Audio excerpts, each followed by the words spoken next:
So you're scrolling on your phone and someone, again, you see, waking up at 5 a.m., yoga on the mat done, gratitude journal done. They have their green smoothie in their hand and you feel guilty. You feel lazy because your day maybe started with hitting snooze 5 times or just thinking about your to-do list when you first wake up, and then you feel exhausted, like your day is done before you even got out of bed. But what if that feeling of laziness or failure isn't about you at all? It's about the definition and the package of wellness that we're being sold. I'm Tanya, and this is Neurodivergent Yoga, where yoga means more than poses.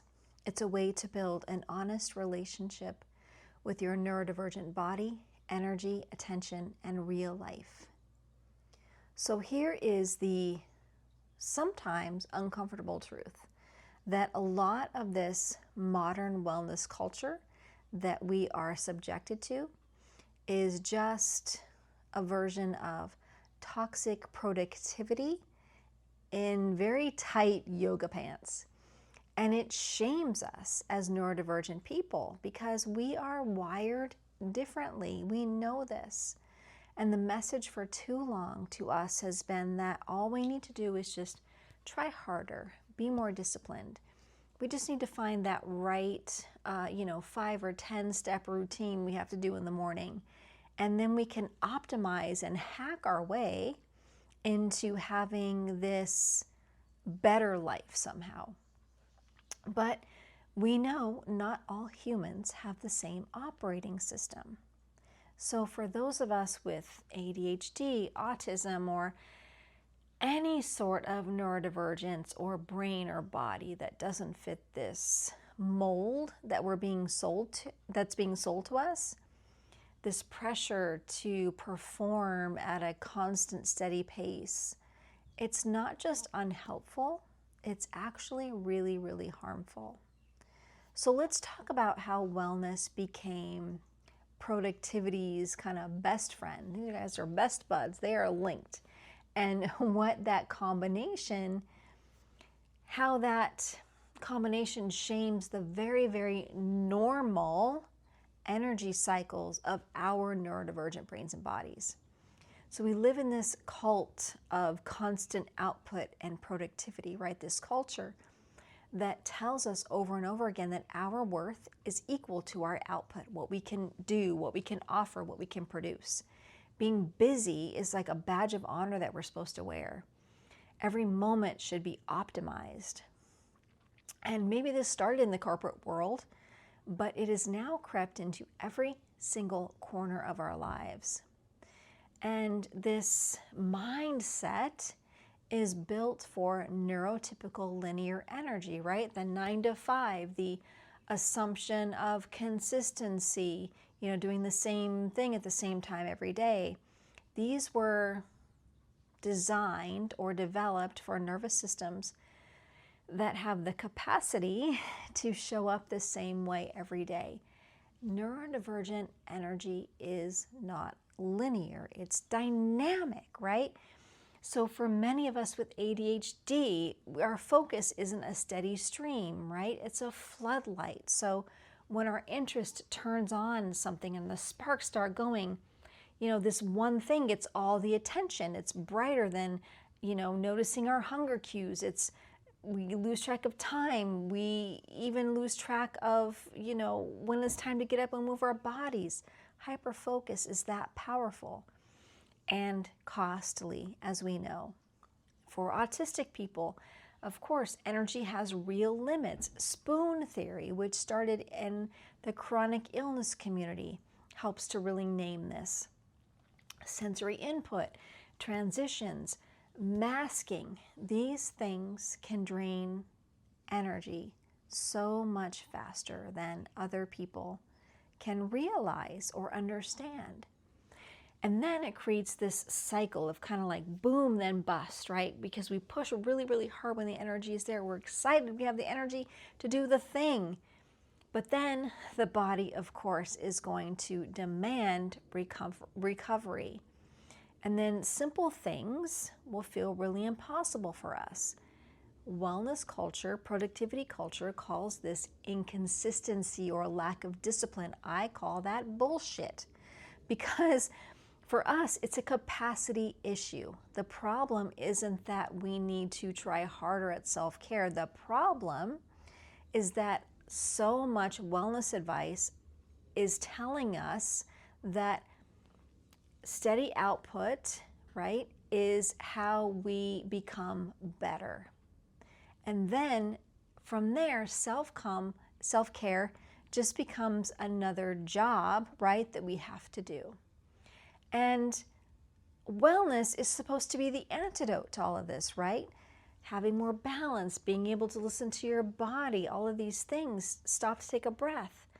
But instead of offering us a break from productivity culture, modern wellness just took it on. It absorbed it and gave it kind of a makeover, I call it. Because sleep isn't just sleep anymore. It becomes a way to have like peak performance and do all these things. Meditation is a way to, hack your brain and be more efficient. Rest is something that you earn after a hard day's work, Self-care through this lens stops being care. And it becomes a kind of maintenance for us as human beings to turn us into some sort of high performing machines. So the 5 a.m. routine, right? I want to talk about this one because 5 a.m. But for some people it works, right? Great for them. But for many of us with ADHD, for example, sleep timing does not line up that way. A 5 a.m. alarm is never going to make me a more disciplined person. All it is going to do is make me even more exhausted and tired and feel shamed for not being able to do it. People say, just meditate.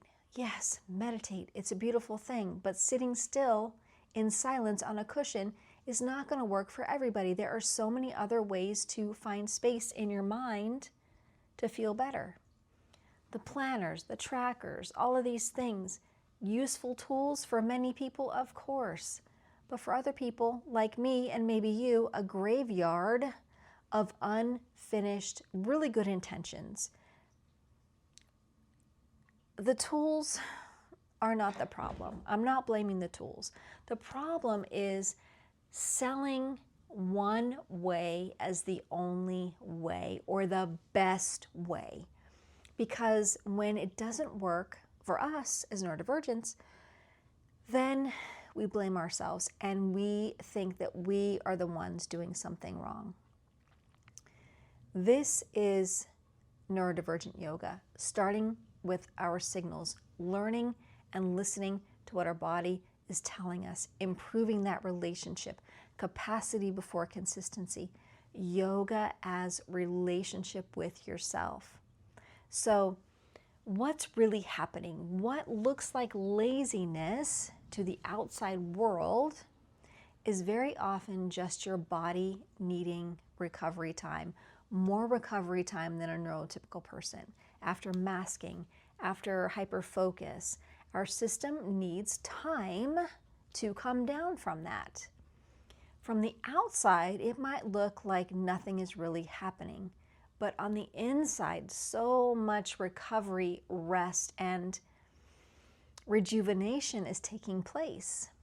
What looks like inconsistency from the outside is just our ever-changing capacity of energy. Some days we have more access to focus or being social. Other days, those exact same things are going to cost us so much more. This does not mean we are unreliable. We are not unreliable. It's just that our energy is not the same every single day.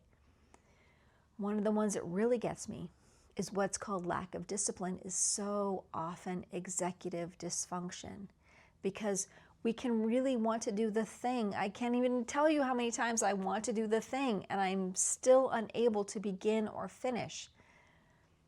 I now understand that that is not a character flaw. There is not something wrong with me as a person. It's a real access to capacity issue. And this is not at all about making excuses for us. I'm not making excuses for anything. What it is, it's about the right explanation, because the wrong explanation always leads us to the wrong kind of support.